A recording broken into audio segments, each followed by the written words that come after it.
আসসালামু আলাইকুম বন্ধুরা, আরেকটি কাজ দেখাই। এই যে দেখেন, বেসিনের লাইন 40 mm বেসিনে পানি যাওয়ার জন্য। এই যে দেখেন, এটা একটা সিপার মাঝে ছোট একটা বাথরুম, খুব সুন্দর লাগে, খারাপ না।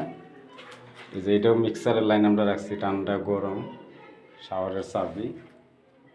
এই যে শাওয়ারের পয়েন্ট, ফল ছাদের ভিতর লাইন তুলছি। এই যে দেখেন, এই যে পানি যাওয়ার জন্য ওয়েস্ট ওয়াটার, এই যে 40 mm পাইপ দিয়ে আমরা টানছি, টানে এটা এই জায়গায় টানছি।